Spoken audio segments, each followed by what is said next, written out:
gente ouve, quando entrevista professores ou analisa pesquisas, a questão dos conflitos interpessoais, professor-aluno, entre alunos, ele aparece como um dos maiores problemas que a escola enfrenta. Um problema de convivência que acontece, que tem aumentado muito, isso no mundo ocidental, não é no Brasil, são as incivilidades. As incivilidades são atitudes que ferem aquilo que é esperado por uma boa educação. O que é que você espera de uma conduta socialmente boa? Então, quando você fala, alguém te ouve e responde, você espera que a pessoa se comporte numa sala de aula. As incivilidades é quando, por exemplo, ele entra e dá um tapão na cabeça do outro, a pessoa está escrevendo, ele bate no braço. A indisciplina, ao contrário da incivilidade, ela é algo que depende muito da relação professor-aluno, porque a indisciplina está ligada ao fazer pedagógico. Enquanto a incivilidade se referia mais àquilo que você espera de uma boa educação, a indisciplina se refere à quebra do contrato de aprendizagem, ou seja, esse menino ou o professor, ele não está conectado em condições de aprendizagem. Então, você está dando uma aula, mas ele está jogando o jogo da velha com o colega. A transgressão é quando o estudante ele não cumpre ou desobedece as regras necessárias e justas na escola. Regras, por exemplo, do uso dos espaços. Então, regras de fato necessárias, quando não são cumpridas, por exemplo, no momento que a gente está discutindo uma coisa, eu não posso ligar o celular. Essas regras necessárias, quando não são cumpridas, elas são chamadas de transgressão. E tem condutas também que são violentas, por exemplo, como bullying, como agressão, são consideradas condutas violentas.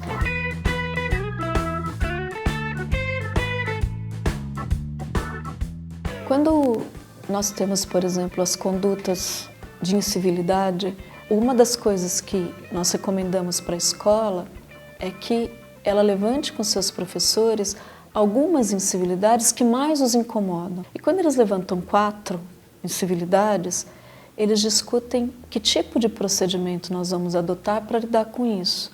Então, o que precisa é uma coerência, não é uma coerência de todo mundo fazer igual, mas se isso nos afeta, nós também temos que planejar coletivamente intervenções visando uma melhor qualidade da convivência, não é punição. Quando você está falando de indisciplina, o objeto muda. Então, o objeto é a conexão com a aprendizagem. Então, houve a ruptura do contrato de aprendizagem. Então, se faz um novo contrato, o que eu espero de vocês, o que vocês esperam de mim. E quando nós estamos falando de transgressão, por exemplo, a gente tem que pensar que quanto mais regras, menos as pessoas cumprem. Muitas vezes a escola coloca as regras sempre no mesmo balaio. Alguém que ofende o outro, ela utiliza a mesma sanção de que alguém, por exemplo, que está de boné no fundo da classe. Quando você faz isso, você confunde. Precisa deixar claro, regras morais a gente não pode deixar passar.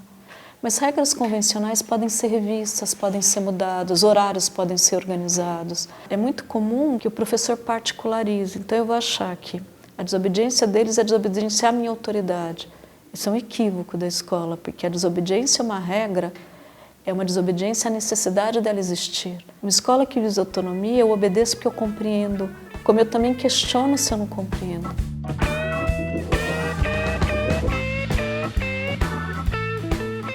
A gente diz que a indisciplina pode vir do aluno ou do professor. Então, uma aula não interessante, uma aula não desafiadora, uma aula não significativa, ela é indutora da indisciplina. Muitos dos problemas de relação, de comportamento, ele vai se dar do tédio. Como eu não estou me sentindo desafiado, conectado, eu vou cutucar o outro, eu vou fazer outras atividades. Quando você dá uma aula ativa, desafiadora, que eles participam, você vai perceber que algumas condutas, como por exemplo, ficar jogando jogo da velha, ficar pintando a mão, igual eles fazem, desaparecem. Então, o que eu quero dizer é que quando você melhora a aula, discute com os alunos, ele participa, nós conseguimos melhorar a indisciplina. Os estudos de indisciplina mostram, por exemplo, que não existe nível socioeconômico para ser mais ou menos indisciplina. Escola pública, escola particular, isso não interfere. O que interfere, que eles perceberam, é a qualidade da relação do professor com o aluno e o tipo de aula que ele dá, a metodologia de aula que ele dá.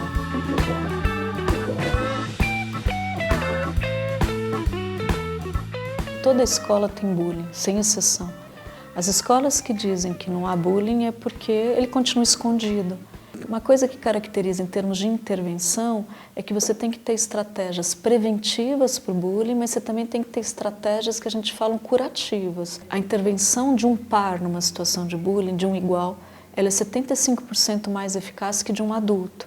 Então, o que as escolas têm feito? A partir da discussão dos dados, o levantamento dos problemas, eles elegem pares que formam as equipes de ajuda na escola. Então, eles aprendem técnicas de empatia, olhar quando o outro tem um problema, como é que eu faço uma linguagem para abordar sem ser invasivo, como é que eu faço para oferecer ajuda, para interromper uma situação de conflito, e como é que eu faço para me afastar para não gerar dependência.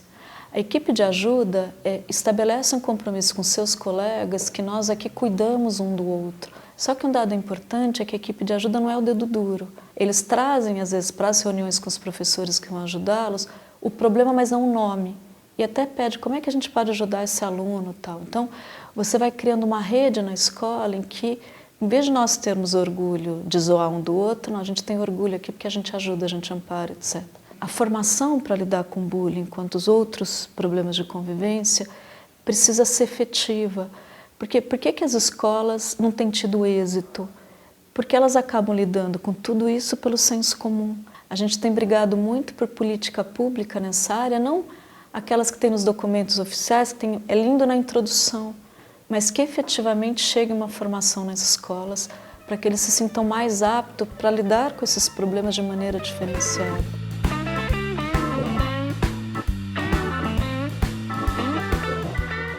Um bom trabalho nessa área, ele segue 3 vias.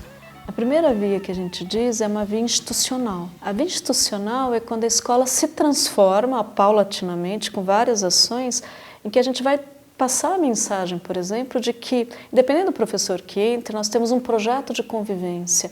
Outra coisa que se faz é a via pessoal. A via pessoal é quando, por meio de formação, de reflexão, o professor se transforma. Quando ele estuda e reflete que regras são negociáveis, quais não são, o que vale a pena brigar, quais são os diferentes problemas de convivência, como é que eu posso fazer diferenciação entre ser autoritário ou ter autoridade, como é que eu faço isso no meu dia a dia, ele vai mudando quem ele é e mudando a relação que ele tem com os meninos. Eu acho que a gente tem que desconfiar de qualquer formação nessa área de 8 horas para o professor. Sabe esses kits que são dirigidos para os alunos e tem 8 horas de socioemocionais e tal? Para uma escola que não tem nada, é melhor que nada, mas ele é muito pouco, porque a aprendizagem disso, pensa o que é se transformar e melhorar a relação com o outro. Ela é lenta, ela é árdua e ela tem que ser contínua. E a última área que se intervém, então, é institucional, pessoal, e a gente diz curricular.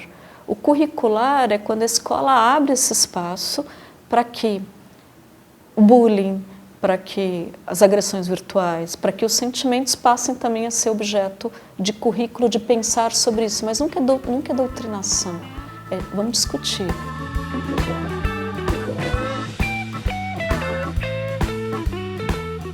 Um equívoco muito comum é as pessoas acharem que paz é ausência de conflito e que uma escola em harmonia, então, é uma escola que não tem conflitos. Muitas vezes, por ter essa concepção de que paz é ausência de conflito, é que você observa, inclusive, projetos que são absolutamente inócuos, mas que dá à escola uma sensação de que ela está fazendo. Por exemplo, Projeto Paz, diga não ao conflito. Sem dúvida, uma escola que tem um monte de conflito, você precisa desses mecanismos que foram listados anteriormente para minimizar a ocorrência.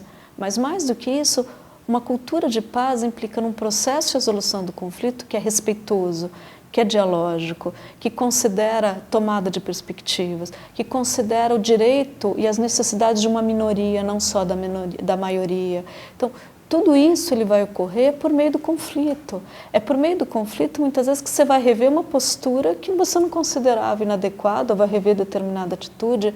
É por meio do conflito que eu obrigo o outro a argumentar, a me ver, a se enxergar naquele coletivo. As escolas que compreendem que paz é a ausência do conflito, elas vivem um dilema sério, porque quando tem um conflito eu me angustio e eu vejo isso como negativo.